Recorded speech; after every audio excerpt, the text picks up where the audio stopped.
Oi, pessoal. Agora sim, boa tarde. Sou a Andressa. Se você é cliente nosso, já deve ter falado comigo sobre os nossos aplicativos. Hoje estou aqui com o Ricardo Grandinetti, do Moip. Olá, boa tarde. Obrigada pela sua presença, Ricardo. Eu que agradeço. A ideia é trazer nossos parceiros para transmitir informações do mercado de e-commerce.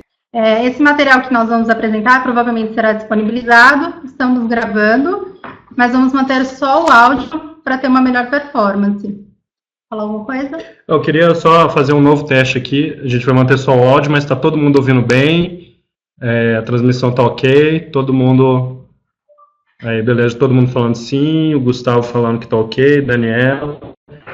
Cara, uma coisa bem interessante que eu queria até, inclusive, agradecer, cara, que a gente está no início do ano. Então, normalmente, a turma não está tão ligada em webinars, etc. E a gente está com um número muito alto de participantes. Então, eu já queria agradecer vocês de início. Então, nós vamos fechar a imagem agora, né? E vamos começar a falar de conversão. Isso. Lembrando que a gente está aqui na TOTUS e é um grande prazer poder fazer esses webinars para vocês, clientes. E no final nós vamos responder algumas dúvidas e disponibilizar um e-mail também de contato. Agora é com o Ricardo, boa palestra para todos. Vamos lá. Então, bom, esse tema, né, em relação a isso, eu até faço uma brincadeira no início dessa conversa que eu falo, eu não vou falar sobre conversão, vou falar sobre conversão, conversão, conversão. Por quê? Eu vejo que hoje, assim, mais do que tudo, a gente precisa converter e precisa transformar os nossos esforços em clientes. Bom, assim, só começando a nossa conversa, eu vou me apresentar, eu sou o Ricardo. Eu tenho um histórico, assim, essa foto eu estava 10 quilos mais magro, né? Mas, assim, eu tenho um histórico de trabalho com melhoria de conversão em sites desde 2003. Né, eu trabalhava numa empresa inglesa que chamava Fios, a gente fazia eye tracking, estudos de usabilidade, etc., principalmente para grandes clientes de e-commerce aqui no Brasil. Depois eu ajudei a criar um aplicativo de venda pelo Facebook, foi até pioneiro no Brasil, que chamava Like Store, e lá eu vivenciei principalmente os problemas que os lojistas tinham para converter num ambiente que era até mais difícil de você fazer mudanças, que é o ambiente do Facebook. E de 1 ano e meio para cá, eu assumi a área de canais do Moip, e principalmente eu tenho um relacionamento com plataformas, no sentido de ajudar os clientes da plataforma a converter. Como eu falei, né, esse tema, conversão, para mim é extremamente relevante, porque de 5 anos para cá, eu venho percebendo uma mudança no e-commerce. Hoje, né, no e-commerce, ou você é gigante, ou você é muito pequeno, nichado, etc. E essa mudança, assim, essa polarização, ela tem esmagado, de certa forma, os caras médios, né, o e-commerce médio para grande. Né? Por quê? Você briga para comprar mídia com a Amazon, você briga para comprar mídia com a B2W, você tem os grandes marketplaces hoje trabalhando, e muitas vezes você precisa se sujeitar a fazer parte desses grandes marketplaces para trazer tráfego. Então, todo cliente que você consegue colocar dentro da sua loja hoje, você precisa converter. Eu costumo até falar assim, eu sou meio radical, mas eu digo assim, converta ou morra. E é esse o caso. Mas tá, assim, quanto que seria um valor interessante, né, de conversão? Qual que seria o benchmarking? Como que você entenderia que você tem um nível de conversão bacana? Eu já cheguei a acompanhar lojas com 8% a 8,5% de conversão. Mas se a gente for trabalhar aqui numa média de mercado, a gente teria hoje um número legal que seria esse 1,7%. Ou seja, de 100 pessoas que entram no seu site ou na sua loja, 1,7, quer dizer, não existe 1,7 pessoa, né? 2 pessoas compram. Isso seria um número bacana.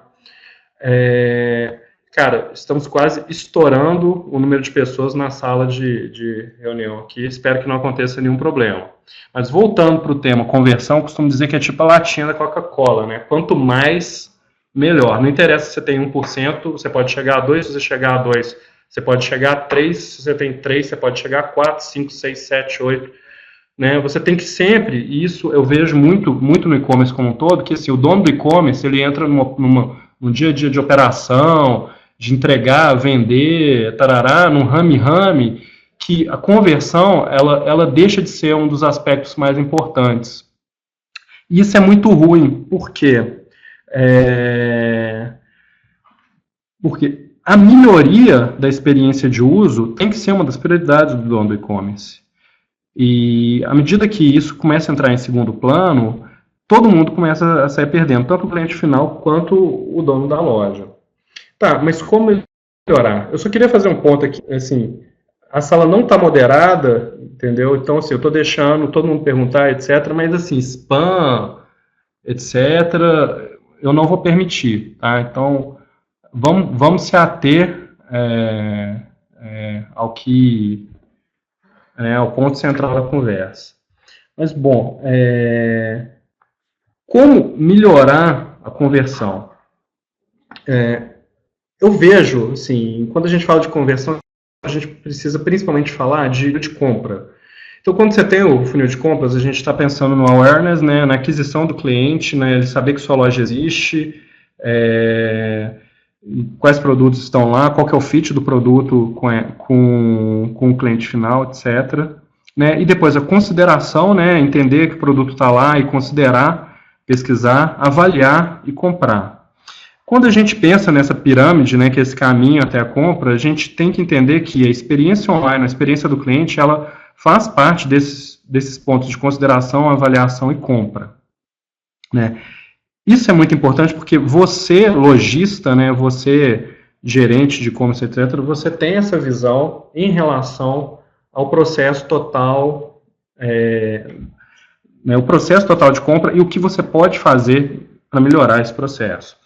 Pensando nisso, né, é interessante você considerar esse funil com critérios de experiência do usuário. Então, por exemplo, aqui, esse funil que eu coloquei aqui é a mesma coisa dessa pirâmide. Só que aqui eu estou colocando critérios que você pode atribuir e você pode monitorar para melhorar essa experiência online. Então, em qualquer página, em qualquer passo do processo de compra, você tem navegação, taxonomia, facilidade de uso, facilidade de localização, a consistência entre título e conteúdo, layout, etc.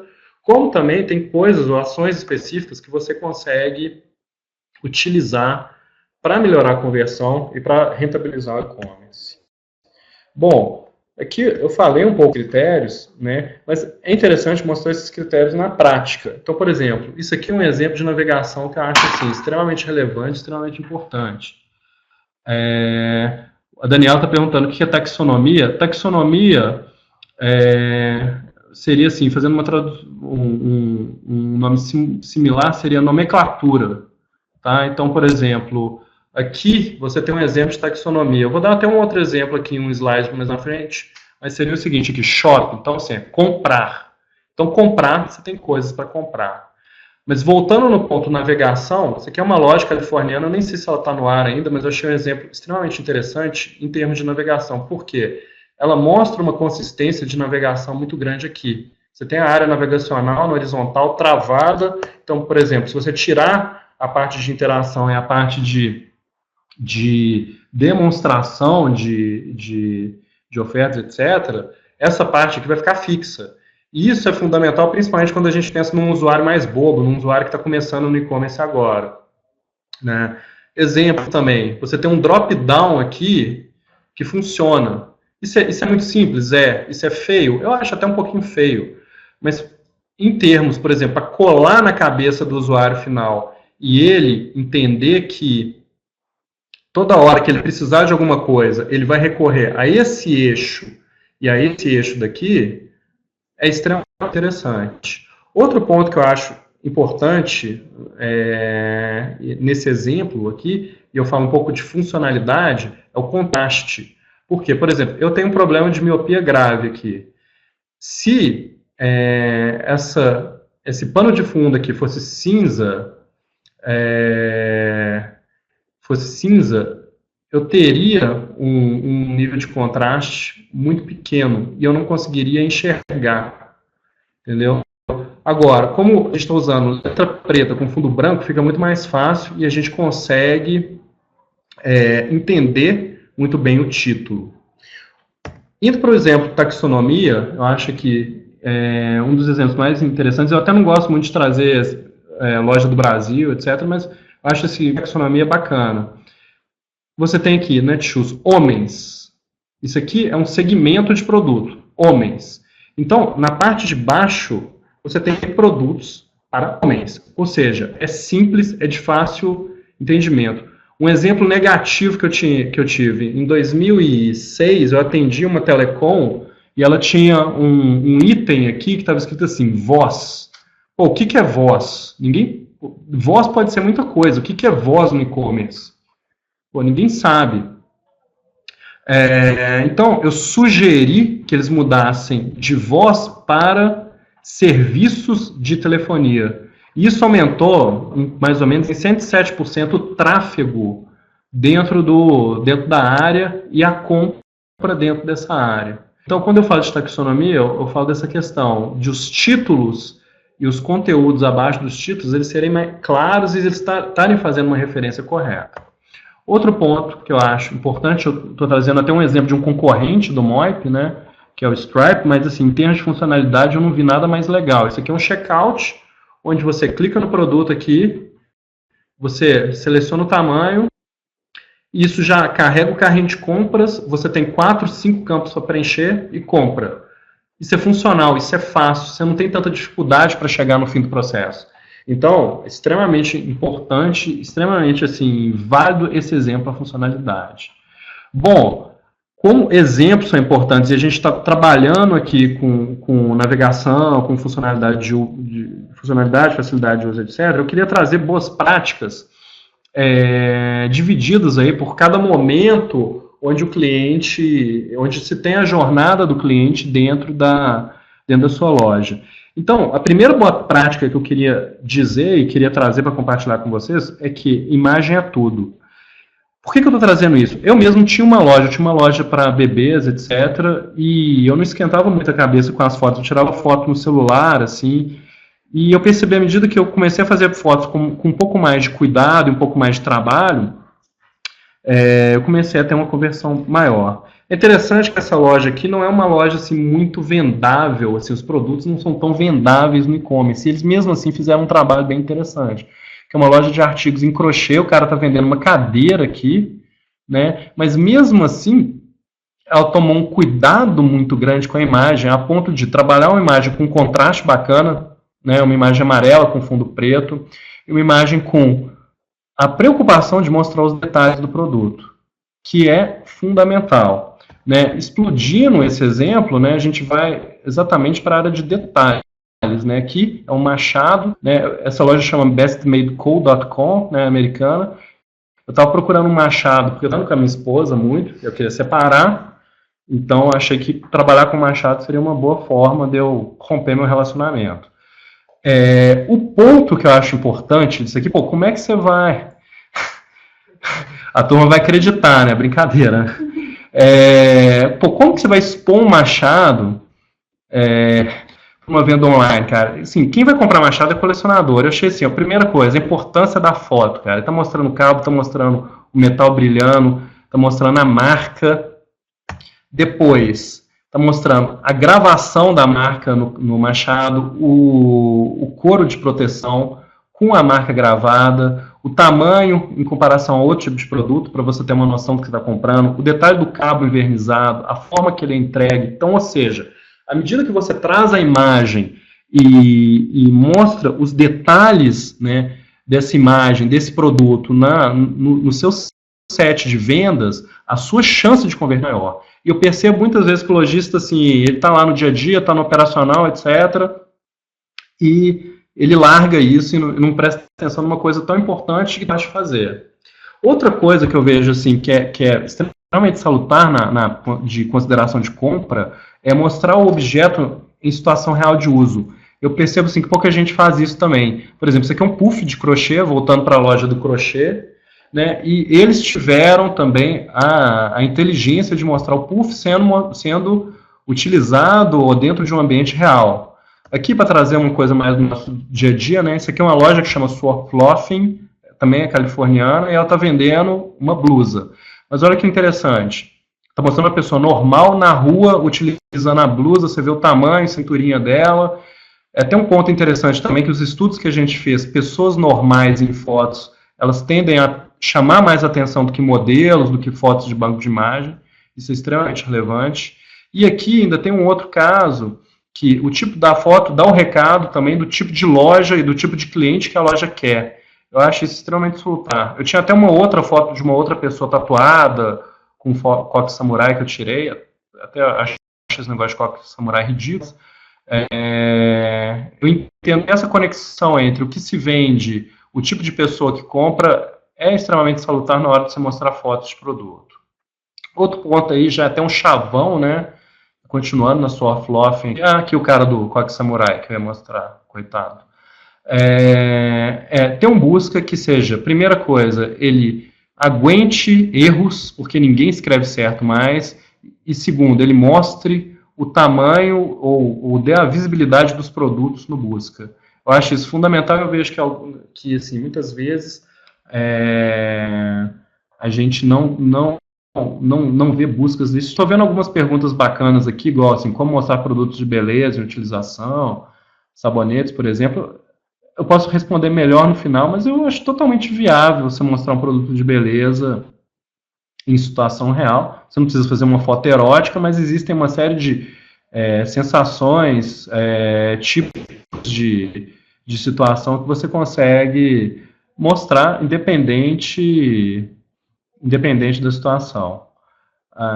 Algumas perguntas da C-Shop Edoziel, né? Acho que está fazendo brincadeiras legais. Depois a gente pode falar mais sobre isso. Aqui, um slide perdido. E depois, um outro ponto que eu acho extremamente relevante é a utilização de vídeos.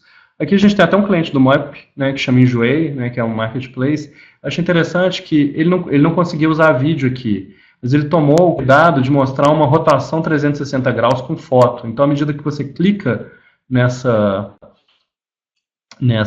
sapatilha, nessa foto de sapatilha, você consegue ver em todas as posições.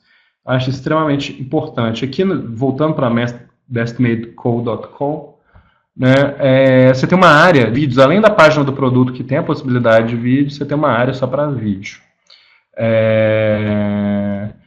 Partindo para um momento de avaliação, né, o principal ponto de queda de conversão que eu vejo no mercado é custos inesperados no momento final de compra.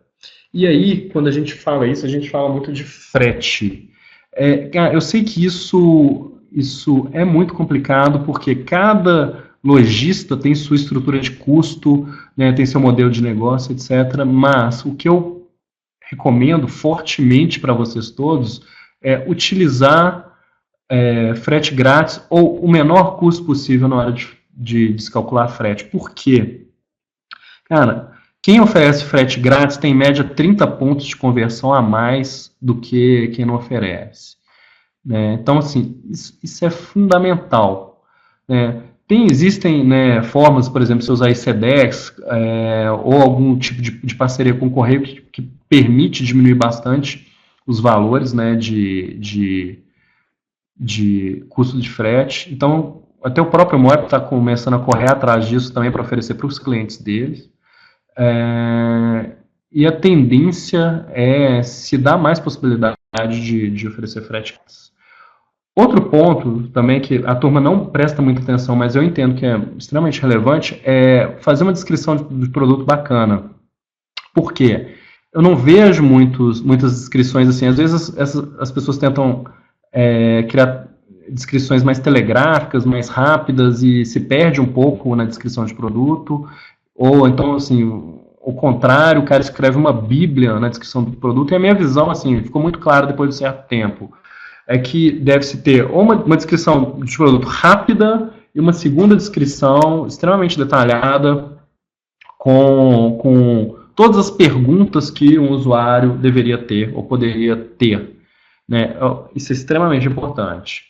Mais um ponto também que eu entendo que é relevante, eu queria dividir com vocês, é a questão da humanização do e-commerce. Hoje o e-commerce está extremamente frio e eu vejo uma tendência assim, extremamente forte de se humanizar, de se mostrar assim, quem que é o ser humano que está por trás da loja, etc. Então, por exemplo, você tem uma cooperativa, né, de produtoras do Ceará e elas mostram a cara, assim, totalmente. Lógico que uma loja pequena é muito fácil fazer isso, né? Você fazer isso com uma loja média, uma loja grande é mais difícil. Mas tudo que você possa fazer para humanizar, para mostrar que tem uma atrás, uma pessoa que pode entrar em contato, etc., é fundamental e é extremamente interessante. E aí a gente vai passar para o momento final aqui, que seria o momento da compra. E aí, o primeiro ponto que eu vejo, eu sou até bem chato com relação a isso, é o tipo de checkout que se faz. Né? Assim, eu sempre tive muitas dúvidas sobre assim, qual seria o melhor tipo de checkout e se deveria ser um checkout de comprar, ou de jogar no carrinho, etc. E eu vi essa loja assim, inglesa que tem um checkout que é o seguinte, você add to bag e ela já mostra aqui como que está o checkout. E interessante que existe um ponto de consistência muito grande no add to bag e no pay now. Então, ou seja, se você quiser finalizar o processo de compra, você já pode fazer isso de uma vez e partir para a próxima etapa, senão você pode continuar comprando, etc. E você tem uma visualização do produto. Quando a gente fala de checkout, principalmente fase final de checkout, coisas que eu acho assim, extremamente relevantes, né? A primeira delas são coisas também que são bobas, mas que você deve colocar, que é a política de entrega e a política de retorno. Isso, as pessoas não falam, mas isso dá uma segurança muito grande para o cara comprar. Né? Principalmente se você tem uma entrega expressa, etc. Outros pontos que eu acho importante. Primeiro deles, mostrar claramente as bandeiras na hora de se comprar, porque o cliente final, principalmente, né, falando assim, nova classe C, etc., ele tem uma relação muito forte com Visa, com Master, com Amex, com Elo, etc. Então, se ele vir isso dentro do checkout, a tendência dele é reconhecer e sentir muito mais segurança. Ter poucos campos, ter uma velocidade boa de resposta e ter a possibilidade de fechamento entregue. Um ponto polêmico, até assim, eu tenho algumas polêmicas em relação a isso, é o ponto do registro do checkout. Quanto menos informação pedir, melhor. Né? Então, o ideal seria não pedir informação, ou pedir um nome, um e-mail, ou então fazer o log pelo Facebook. Acho isso fundamental. E aí, né, você vai para a parte final, que é a parte de meio de pagamento. Né? E aí, é um pouco do que a gente vivencia com o Moip. Cara, como escolher o meio de pagamento? Hoje, assim, eu vejo claramente que você tem no mercado três tipos, né, três opções de meio de pagamento. E é até interessante que as pessoas meio que confundem isso. As pessoas às vezes chegam no Moip assim, o Moip é um gateway, não sei o que, é tipo player tal, etc. Então, assim, eu acho bem importante esclarecer os três caminhos que um lojista tem. Né? Você tem dois caminhos, assim, que são grandes caminhos, que é o seguinte, fazer uma afiliação direta, então você vai na Visa, contrata um gateway, vai na Cielo, contrata um gateway, contrata uma gestão de risco, contrata alguém para fazer a conciliação financeira, né, faz o acordo com os adquirentes, né, faz acordo com os bancos emissores, etc., e toca, que a gente chama de filiação direta. E você tem um outro caminho que é bem oposto disso, que é fazer um contrato com um integrador, né, um intermediador de pagamento, que tem a filiação dele e faz todo esse serviço, né, que é feito aqui, de uma vez só, com um contrato só. Você tem vantagens e desvantagens nos dois. Eu vou entrar mais a fundo no próximo slide. O Moip, hoje, ele se coloca como um facilitador. Então, a gente fica aqui no meio desses dois grandes grupos. Por quê? Porque a gente busca a transparência desse grupo aqui e, ao mesmo tempo, a simplicidade desse grupo aqui. O que tem acontecido no mercado de pagamentos? Os intermediadores eles têm tentado migrar e utilizar o mesmo modelo do Moip também para, principalmente, aumentar a conversão dos seus clientes. Então, fazendo uma comparação aqui pura e simples, né, Quando você vai para uma filiação direta, você tem mais conversão, porque você é o dono da filiação e você tem a gerência total sobre as políticas de risco. Quando você vai para o facilitador, você tem também um nível muito grande de conversão, porque ele é transparente e você também consegue ter um pouco de gerência sobre os parâmetros de risco. E quando você vai para o intermediador, a versão diminui, principalmente porque o intermediador não é transparente. Por outro lado, você tem mais complexidade na hora de se montar essa estrutura aqui, né? Que você não teria no caso de um intermediador ou facilitador, porque você faz isso com um cliente só. Você tem um pouco mais de risco no direto, né, e menos risco com facilitador e intermediador. Você tem um pouco mais de custo na filiação direta e no intermediador e um pouco menos de custo no facilitador. Tem menos flexibilidade no direto, mais flexibilidade no facilitador, menos flexibilidade no intermediador.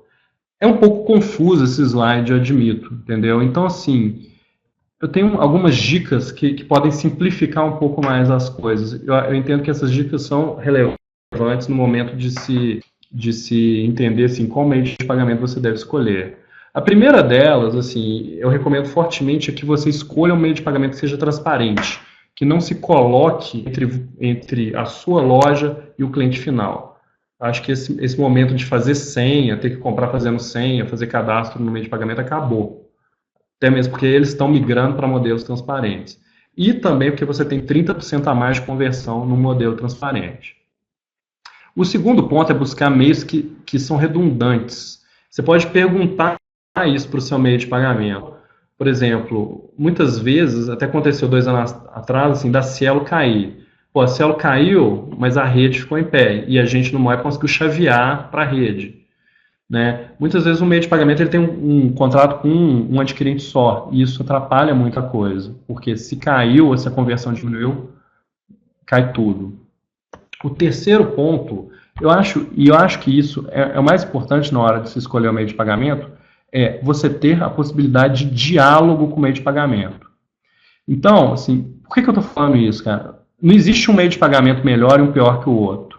Você tem situações diferentes. Se você é um cara grande, muito grande mesmo, faz sentido você estar num direto, porque a estrutura para ter fazer, né, todas essas coisas que o direto precisa, ela fica fácil para você, porque você é grande e você tem força dentro de uma célula, de uma rede da vida para poder negociar, para poder ser ouvido.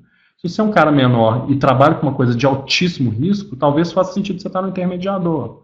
Se você produz, né, ou trabalha com alguma coisa legal e tem um tamanho médio, ou está começando para crescer, e você precisa de conversão, talvez faça sentido você estar no facilitador. Mas o grande ponto é que o problema no meio de pagamento é problema com o seu dinheiro. Então, o meio de pagamento que, independente de qual seja, tem abertura para conversar com você, para te ouvir, para atender seus problemas, para parar, e mesmo que seja não tão rapidamente, mas resolvê-los, seria o melhor meio de pagamento para você utilizar. Bom, acredito que é isso. Eu coloquei até alguns autores aqui de livros, principalmente falando de usabilidade de conversão, né? Eu coloquei do Morville aí, Rosenfeld, etc. A maioria das pessoas conhece, mas eu acho que assim, é muito bom relembrar e ter acesso. E agora a gente vai abrir para perguntas, né, Andressa? Isso. Vamos lá. A gente tem algumas que passaram aí. O primeiro ponto assim, que eu queria saber, assim, tem muito cliente C-Shop aqui? Quem é? Dá um roll, assim, só para a gente dar uma olhada. E qual loja? Uou! Nota de gente. Bacana. Não, galera, eu vou dar taxas exclusivas para cliente C-Shop no Moip, hein? Quem é cliente C-Shop e não é Moip ainda, me procurem depois aí. Ô Zé, 2%, não, aí, pô, aí não dá, mas dá para chegar perto. E quem é Moip, pô, depois me dá um alô, porque assim, eu olho todo dia as lojas C-Shop, etc. A gente tenta resolver os problemas que porventura apareçam. Contem comigo aí para ajudá-los também. Perguntas, né? Primeiro tem alguém que queira fazer pergunta. A gente tem algumas aqui que passaram, como demonstrar equipamentos hospitalares. A primeira coisa, assim, eu vi, é um grande desafio, né? Como é que você vai mostrar um equipamento hospitalar? Eu acredito que é muito difícil você mostrar uma situação de uso de um equipamento hospitalar, principalmente se é alguma coisa invasiva, etc. Mas, assim, a primeira coisa que eu faria é um vídeo mostrando o benefício desse equipamento e como ele funciona. Aí já cai com uma outra pergunta, se os vídeos deixariam pesado. Cara, eu acho que hoje, assim, por exemplo, se você embedar, eu não sei, aí depende de cada plataforma e até seria legal falar um pouco de como que a C Shop lida com isso. Mas, por exemplo, se você colocar um endereço do YouTube, o cara clicar, abre, etc. E acho que, sim, no futuro tem a chance até mesmo de embedar com uma certa facilidade isso. Eu não vejo tanto problema, né? Cobrança de frete, qual que é a tendência que a gente tem esse ano em relação à cobrança de frete? Cara, esse ano, assim, quem sobreviver esse ano vai ser herói, né? Então, eu acredito assim, você tem que tentar ser o mais agressivo possível, preservando a sua margem e preservando sua possibilidade sua sustentabilidade dentro do ano. Mas esse ano, assim, eu taxo como o ano da agressividade. Quem for mais agressivo vai sobreviver. O Oziel aqui, o serviço de busca da C Shop, quando o cliente digitar o nome errado, a estrutura já atende para direcionar o produto? Responde aí, André, você que é da C Shop. Tem configurações para isso. Já atende, né? Já tem. Acho que ele é como que a gente fala? Ele é amigável nesse sentido. Qual a diferença da V2 do MOE para o modelo antigo? A V2 ela tem uma diferença muito mais para a plataforma do que para o cliente final, Felipe, porque a V2 ela é criada com a visão de microserviços. Então, ela fica muito mais leve para uma plataforma utilizar e ela tem uma visão multicanal. Então, para quem for fazer venda no celular, para quem for usar POS, etc., ela funciona bem melhor. Pessoal, não vai dar para responder todas as perguntas, mas depois a gente vai disponibilizar um e-mail. Que a gente possa responder. Isso. Eu posso responder mais algumas? Claro. Acho bem legal aqui. Primeira coisa que teve um cara perguntando de SEO ali, né? Cara, hoje o SEO é para o inbound, então eu procuraria alguma coisa relacionada a resultados digitais para fazer isso. Né? A C Shop tem um cara bacana de SEO. Eu vi ele na rua outro dia. Mas tem um baixinho que usa um colar aqui que eu vi ele na rua outro dia. Peraí, tem muita pergunta. Eu vou até abrir. Como é que eu faço para abrir aqui? Cadê o Open? Quem que tá falando de OpenCart aí? Cadê a pergunta dele? Poxa, para Sou MOE. OpenCart é uma plataforma com boas conversões nas lojas. Tem uma loja OpenCart, mas acho checkout pouco lento. Ô Pedro, fecha o OpenCart aí, vem logo para a C Shop, que eles vão fazer um negócio aqui bacana para vocês. Fala que você é o Pedro Vitor, que assistiu a palestra, eu mesmo defendo aqui.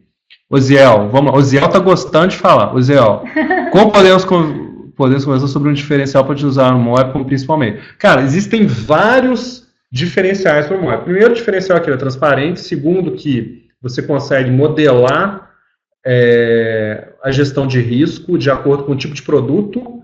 Terceiro, que você tem alguém, um gerente de conta que te atende a partir do momento que você gira R$5.000 por mês. Quarto, que se você não gira, mas se você for da C Shop, eu te atendo, então eu defendo você. Quinto ponto, eu poderia ficar aqui o dia inteiro falando do MOE, mas assim, a visão que eu tenho em termos de conversão, atendimento, velocidade, seriedade, etc., é que é o melhor meio do mercado, né? Pode interromper Pode. Até a próxima. Muito legal, gente. Obrigada, contem conosco. Pô, eu que agradeço. Ricardo é um parceirão aqui do MAIP. Obrigada.